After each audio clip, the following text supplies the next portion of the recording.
मगध की राजधानी में बिंदुशेखर नामक एक धनी व्यापारी रहता था। वह अपने समाज में अपने धन और शान शौकत से रहने के लिए जाना जाता था। उसका एक बेटा था जिसका नाम राजशेखर था। राजशेखर का बचपन का मित्र अविरूप था। दोनों साथ साथ खेलते खाते बड़े हुए थे। दोनों में गहरी मित्रता थी। यदि कोई अनजान उन्हें देखता तो भाई ही समझता था। जवान होकर दोनों साथ साथ घूमने जाया करते थे। एक नदी के किनारे दुर्गा माँ का मंदिर था। दोनों मित्र नदी के किनारे आराम कर रहे थे। तभी राजशेखर ने एक बहुत सुंदर लड़की देखी। उसे देखते ही पहली नजर में वह अपना दिल हार गया और उसे प्रेम करने लगा। अविरूप उस लड़की को काफी पहले से ही जानता था और वह भी उससे प्रेम करता था। तो उसने अपने मित्र को बताया कि उस लड़की का नाम रंजावती है और वह धोबी जाति की है। वे लोग प्रतिदिन रंजावती से मिलने लगे। अविरूप ने राजशेखर से कहा कि उसे माता पिता को अपने मन की बात बता देनी चाहिए। राजशेखर उदास होकर झुकी हुई आंखों से बोला, मैं जानता हूं वे लोग इस रिश्ते के लिए कभी राजी नहीं होंगे। अपने से नीची जाति की कन्या को कभी स्वीकार नहीं करेंगे, उल्टे नाराज हो जाएंगे। अविरूप यह सुनकर बहुत दुखी हुआ। धीरे धीरे राजशेखर और रंजावती का प्रेम गहरा होता गया। जब राजशेखर के लिए असहनीय हो गया तो वह दुर्गा माता के चरणों में गिरकर बोला, माँ, मैं रंजावती के बिना नहीं रह सकता। मैं उससे विवाह करना चाहता हूँ। मैं आपसे प्रतिज्ञा करता हूं कि पूर्णिमा के दिन अपना सिर आपको अर्पित करूंगा। मुझे आशीर्वाद दीजिए। राजशेखर पर जैसे जुनून सवार हो गया था। उसने खाना पीना भी छोड़ दिया। धीरे धीरे उसकी हड्डियां निकल आईं और वह सूखकर कांटा हो गया। माता पिता को उसे देखकर चिंता होने लगी। आखिर एक दिन अविरूप ने उन्हें बताया कि राजशेखर को रंजावती से प्रेम हो गया है और वह आपकी सहमति के बिना उससे विवाह नहीं कर सकता।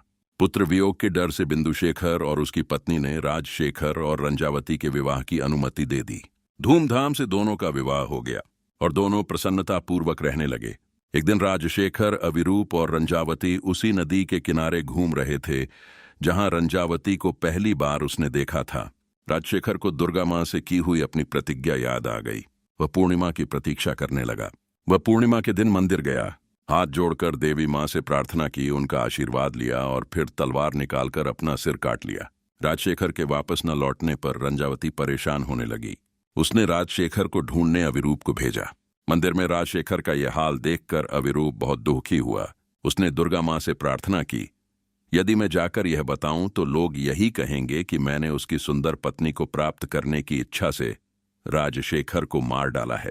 मैं खुद को आपको अर्पित करता हूं। कृपया मेरा बलिदान स्वीकार करें। यह कहकर उसने तलवार निकालकर अपना सिर देवी को अर्पित कर दिया। अधीर रंजावती दोनों को ढूंढती हुई खुद मंदिर की ओर गई। मंदिर पहुंचकर खून से लथपथ दोनों के कटे सिर देखकर वह सकते में आ गई। दुख से विक्षिप्त होकर उसने दुर्गा माँ से प्रार्थना की, हे माँ, मेरे जब पति अब इस दुनिया में नहीं है तो मेरा जीवन किस काम का है। ऐसा कहकर वह जैसे ही तलवार से अपना अंत करने लगी, वैसे ही एक तेज पुंज के साथ माँ खुद प्रकट होकर बोली, पुत्री, मैं इन दोनों विनम्र लोगों के बलिदान से बहुत प्रसन्न हूं। तुम जैसे ही इनके शरीर पर इनके सिर लगाओगी, मैं इन्हें जीवन दान दे दूंगी। हे माँ, मेरे जब पति अब इस दुनिया में नहीं हैं तो मेरा जीवन किस काम का है। इतना कहकर दुर्गा माँ अंतर्ध्यान हो गईं। आनंद से भरी रंजावती ने दानों सिरों को धड़ से मिला दिया, पर भावना के अतिरेक में उसने राजशेखर के सिर को अविरूप के शरीर पर और अविरूप के सिर को राजशेखर के शरीर पर लगा दिया। बिताल ने कहा, राजन, तुम्हें क्या लगता है, रंजावती को किसे अपना पति स्वीकारना चाहिए? विचारों में खोया हुआ राजा तुरंत बोला, राजन, राजशेखर के सिर वाला शरीर रंजावती को चुनना चाहिए, क्योंकि सिर शरीर का मुख्य हिस्सा है और उसी से मनुष्य के व्यक्तित्व एवं चरित्र की पहचान होती है। राजा चतुराई से सही उत्तर देगा, यह बेताल को पता था। उसने कहा, आप फिर से सही हैं, और हंसता हुआ बेताल पेड़ की ओर उड़ गया। राजा विक्रमादित्य बेताल के इस खेल से थकने लगे थे, पर वे अपने वायदे के पक्के थे।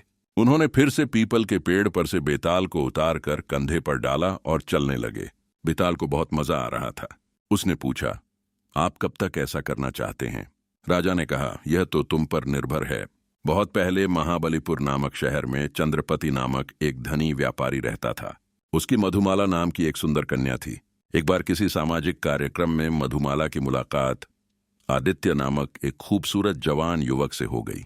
दोनों एक दूसरे से बहुत अधिक प्रभावित हुए और परस्पर प्रेम करने लगे। उनका प्रेम बढ़ते बढ़ते इतना बढ़ गया कि आदित्य ने मधुमाला से विवाह करने का निश्चय किया। आदित्य मधुमाला के पिता के पास उनकी अनुमति और आशीर्वाद लेने गया। पर चंद्रपति ने सर्वज्योति नामक किसी धनी सौदागर के साथ पहले ही अपनी पुत्री का विवाह निश्चित कर रखा था।